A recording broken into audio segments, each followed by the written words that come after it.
नमस्कार, स्वागत है आपका संभाग पोस्ट न्यूज में। आइए करते हैं खबर की शुरुआत।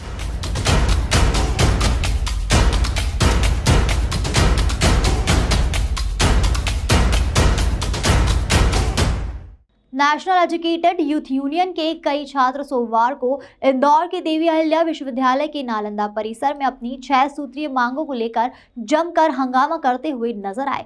छात्रों की उपस्थिति में विश्वविद्यालय के मुख्य द्वार पर बैठकर यूनियन के छात्र नेताओं ने अपनी मांगों का लिखित मेमोरेंडम डीवीवी के जिम्मेदार के हाथों से लेने से इनकार कर दिया। हंगामे की जानकारी मिलते ही विश्वविद्यालय की नालंदा परिसर में इलाके की एसीपी सहित 3 थानों का बल पूरे समय मौजूद रहा।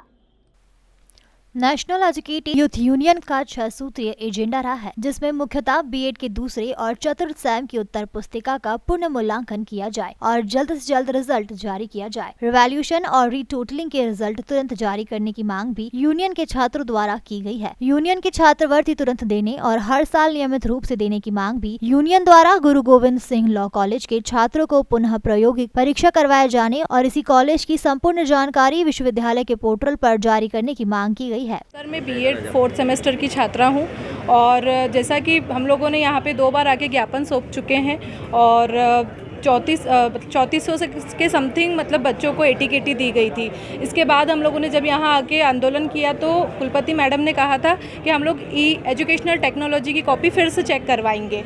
हम लोगों ने वेट किया, 1 महीने तक कोई रिज़ल्ट नहीं आया। उन्होंने हमें 15 अक्टूबर तक की डेट दी थी।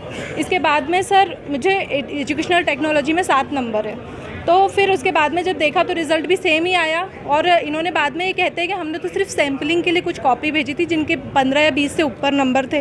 तो सर अगर हमारे 7 नंबर है, हमने सही लिखा है, तो मतलब हमारी कॉपी ओपन नहीं की जाएगी क्या?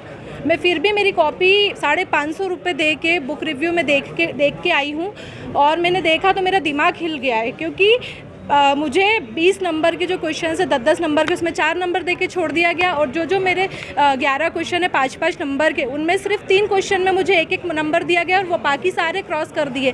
मैं खुद भी एक शिक्षिका रह चुकी हूँ। अगर बच्चे ने रिलेवेंट लिखा है तो आप इसे 0 नंबर कैसे दे सकते हैं, है ना? मेरा डीएवीवी प्रशासन से ये सवाल है कि अगर बच्चे ने सीसीटीवी क्या होता है, एक 5वीं क्लास का बच्चा भी उससे रिलेटेड लिखेगा, आप उसे 0 नंबर कैसे दे सकते हो? तो मैं तो मास्टर ऑफ कंप्यूटर साइंस से पास आउट हूँ। करीब 2 घंटे से अधिक चले इस विरोध प्रदर्शन में छात्र नेता और छात्र विश्वविद्यालय के मुख्य द्वार पर बैठकर प्रबंधन के खिलाफ जमकर नारेबाजी करते हुए दिखाई दिए। हालांकि पूरे समय पुलिस बल भी वहां मौजूद रहा, लेकिन चल रहे इस प्रदर्शन को दूर खड़े होकर देखता रहा और समय समय पर छात्र नेताओं को समझाता रहा। पूरे मामले में जब प्रबंधन ने मीडिया से बात की तो उन्होंने मांगों के संबंध में विस्तृत जानकारी दी। छात्र यूनियन के छात्र नेता ने भी मीडिया से बात की और कई आरोप विश्वविद्यालय प्रबंधन पर लगाए। हालांकि विद्यालय प्रबंधन ने नेताओं से बात की और अपना मेमोरेंडम देने के लिए कहा, लेकिन छात्र नेता सिर्फ अपनी मांगों को लेकर पूरे समय विश्वविद्यालय के मुख्य द्वार के सामने बैठकर नारेबाजी करते रहे। ये कहना है कि यूनिवर्सिटी की तरफ से बीएड और एमएड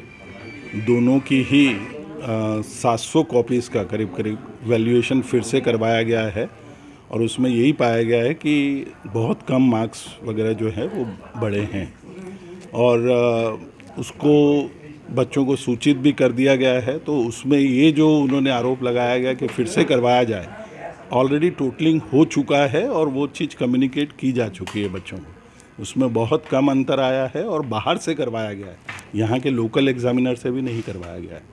नहीं, अब इसमें तो ये है कि जो भी कॉपीज़ जांची जाती हैं वो सब्जेक्ट एक्सपर्ट के द्वारा ही जांची जाती हैं और इसका कोई अलग से प्रावधान नहीं है कि फिर से कॉपीज़ जचवाई जाएं। यदि बच्चों को करवाना चाहते हैं वो तो रीवैल्यूएशन वो करवा सकते हैं, उसके लिए एक निर्धारित फ़ीस है और वो जमा करवा के रीवैल्यूएशन करवा सकते हैं। पर फिर भी माननीय कुलपति महोदया ने निर्देश दिए एग्ज़ाम कंट्रोलर जी को और उन्होंने 600 से 700 बच्चों के, जैसा मैं बता चुका हूँ, फिर से कॉपीज़ चेक करवाई हैं और उसमें मार्क्स करीब नहीं बढ़े और ये बच्चों को सूचित भी किया जा चुका है। पर यदि बच्चा फिर भी संतुष्ट नहीं है तो वो रीवैल्यूएशन मोड में जा सकता है और सभी कॉपीज़ जो हैं वो सब्जेक्ट एक्सपर्ट के द्वारा जांची गई हैं। पहले अपने यहाँ भी जचवाई गई हैं और फिर बाहर के विश्वविद्यालय में भी जचवाई। नहीं, ये तो फिर मैंने अभी उनको बताया है, क्योंकि यदि सब्जेक्ट एक्सपर्ट जांचता है और वो नंबर नहीं दे रहा है, इसका मतलब बच्चे की गलती है। तो इसके लिए यदि उसको आगे और करवाना चाहता है तो वो रीवैल्यूएशन मोड में जाए और उसके बाद फिर से 3 एग्जामिनर के पास कॉपी जाएगी, 2 एग्जामिनर, और उसके बाद नहीं होता है तो फिर तीसरे के पास, और उसमें उसका निराकरण हो सकता है।